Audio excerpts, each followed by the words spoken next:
Speaking of that, we can actually just address one question that we receive really, really, really often. So we can talk about that right now. And it's about the border closure in New Zealand. So due to the current events, the borders of New Zealand are closed, and many borders around the world are closed right now.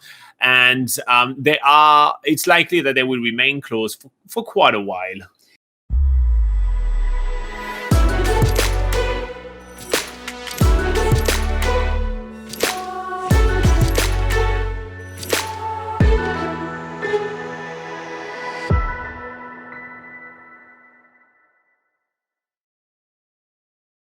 Yeah, we were just going to talk a little bit about what we sort of maybe speculate about the border closures.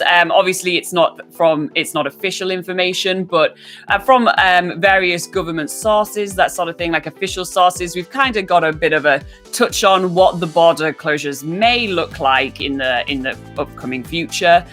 So basically, in short, it looks like that the border closure could be closed for up to 12 months. Do you want to explain a little bit more about that?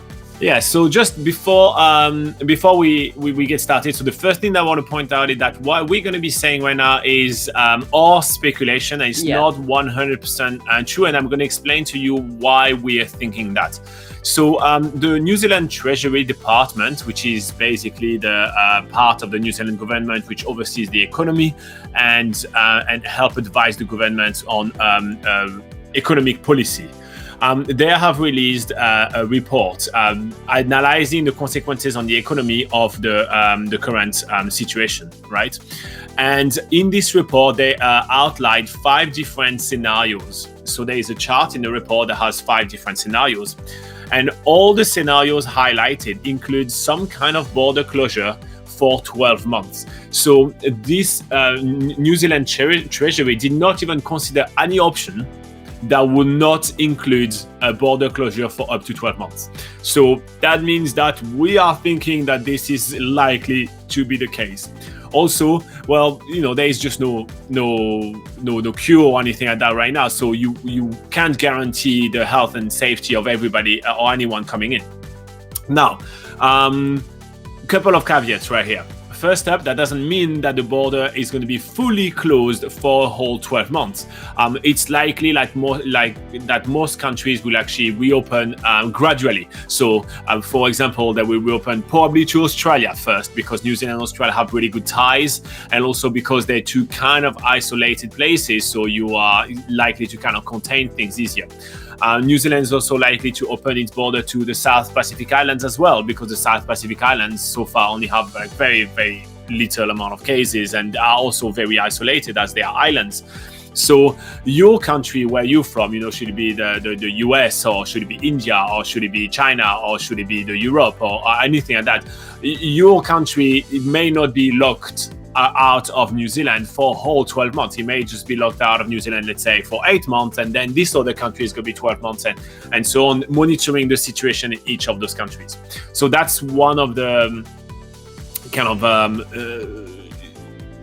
caveat that I want to put. So it doesn't. The border will be somehow closed, but not to everybody as well. Also, if you are an essential worker, you probably will be able to come to New Zealand, because we do need a lot of essential workers. So that's where we are right now. So there is going to be, so right now we're recording this video on the 19th of April. There is going to be an announcement on the 20th of April, and we will cover that next week. I just wanted to give you a little bit of understanding around where is New Zealand at the moment and what you can expect. Now, that doesn't mean that you can't plan your trip to New Zealand just yet. It probably just means that you're going to have to postpone it a little bit, and that gives you plan. So technically, it's a silver lining. You will have much more time to be able to plan your trip to New Zealand, and when you hit the ground in New Zealand, you'll be able to start up like on the right foot. So that's where we are as well. Another thing that is going to be important to take in consideration is airline coverage. There is a lot of airlines that have stopped routes For example, New Zealand doesn't have hardly any international routes running at the moment, and restarting airline routes takes time as well. So the border may just be like, okay, the border is open tomorrow to everybody. It doesn't mean the plane starts flying straight away. You know, it does take a lot of time to put a plane into lockdown or into storage to store a plane. I think I was reading is over 400 hours of man work to put one plane into storage. So that means that it's probably the same amount of hours to put a plane back into the skies. So you also have to kind of keep that in mind, that it will be very, very gradual, and it's not just waiting for an announcement that the lockdown is over and then everybody can flock to New Zealand. Also, it may be advisable to actually wait a couple of months after the border reopen for you to start traveling, because most of the operators, rental companies, the hotel, all of that, a lot of them are putting themselves in kind of a hibernation. So that means they're not necessarily going to be like all back and running at full speed just yet. So you may kind of want to take that into consideration when planning your trip.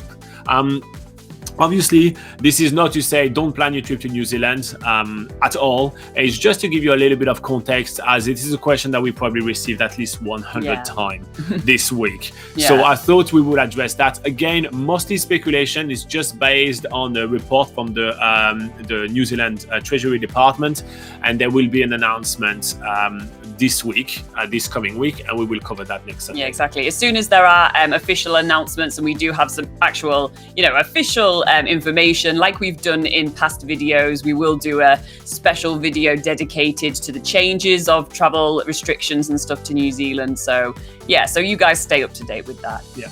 And of course, if you do need to cancel your trip that you already planned, usually most of the travel companies and airlines and everything are pretty flexible at the moment, because they understand the situation. Yeah, exactly. All right. I hope you find this video useful. Make sure to like, subscribe if you want to stay up to date with whatever is happening with the New Zealand travel world. All right, let's go back to live chat.